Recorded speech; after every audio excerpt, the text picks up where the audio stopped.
Hey everybody, Tony George, Hump Day Update, DocSports.com, link below. Subscribe, thumbs up, all those good things. Get a Hump Day winner here for you in the NBA for free. Let's address the free play yesterday.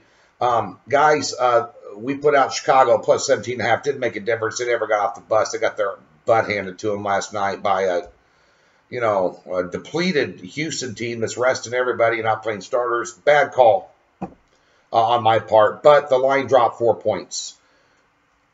You're going to see a lot of volatility in the NBA right now because you have late news during the day where players are going to play. There's late scratches, this, that, and the other.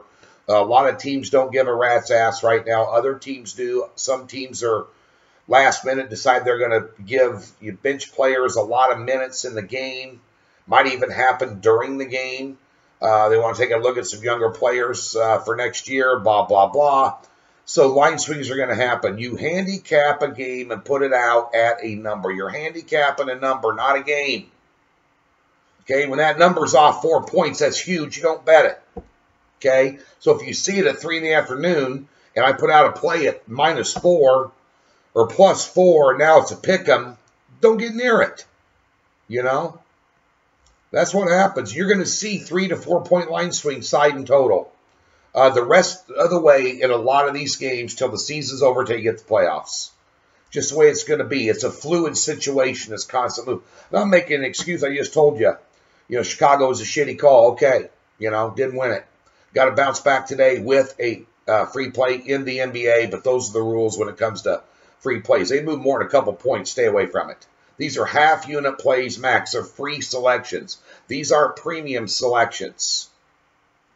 Those are ones that you click the link and go get. And I got a couple for you tonight. Secondly, quickly, won in the NBA last night on a doubleheader card. Hit my top play on the Los Angeles Clippers. Lost on San Antonio. Gave up 116 points on the road. They're not secured anything in the standings.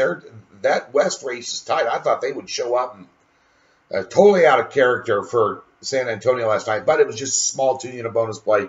Won money, turned profit again. NBA best bet tonight. Come on. Come get it. Doc Sports. Had Western Kentucky last night. They did not play like the team that beat USC and Oklahoma State last night. And team that had a lot of momentum coming into there, and time off from momentum sometimes backfires on you, which is interesting when you think about the Loyola Michigan game on Saturday. Both those teams had huge momentum, winning tight games. Karma carrying them through. Now they've had a long break. Now the stage is big.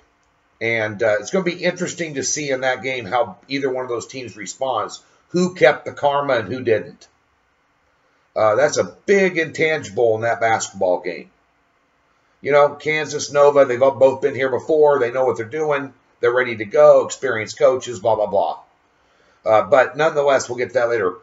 Penn State took care of business in the NIT last night. They continue to be red hot. Obviously, momentum did not leave them. 15-point winner. Interesting, the value of a single point. I said that might be worth a look at under 135. The line went up 1 point to 136, and it landed on 135. That is how sharp these numbers are in college basketball. Completely. Final four, Saturday. Sharp number, side and total.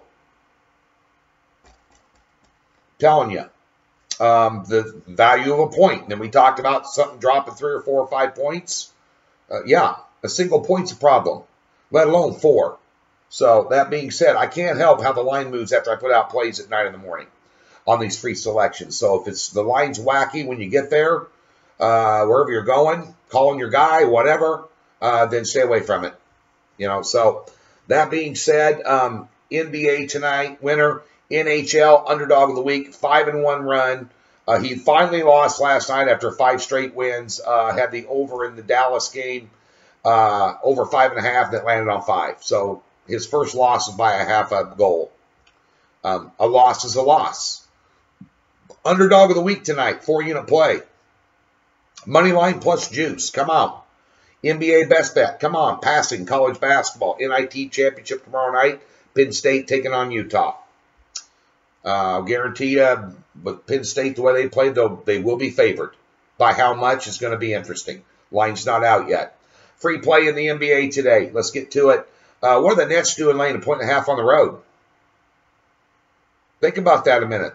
Looking at a line, you're handicapping a number. 9 road wins on the year, straight up. On the year, the Brooklyn Nets. Well, not so fast, my friend. 9 wins on the road this year, 23-12 against the spread on the road.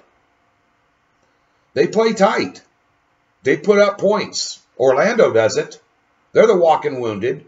Orlando's coach has already stated that he's going to take a look at the deep end of the bench tonight. Nets, 112 points per game. Orlando, 99. Nets hitting 47% from the floor. Their last 5, they're hitting 40% from three-point range, 76% from the free throw line. Getting good bench points, about 10, 12 more a game than what Orlando is. Orlando's starting rotation is scoring 66 points a game. 99 their last 5. Take a look at this. Nets better in points, free throws, rebounds, turnovers, bench points. That's right. When the New York Nets are laying a point on the road, you need to stand up and take notice. 1.5 in this case. I will take, not New York, the Brooklyn Nets. Minus 1.5 tonight over the Orlando Magic. On the road. Laying points on the road with the Brooklyn Nets. Yes, I had an ugly dog last night that didn't cover. I got an ugly favorite tonight that I think will cover. We're talking about points less than a layup. Get it done with the Nets. 4-unit NBA best bet. NHL underdog of the week. Come on. College basketball tomorrow night.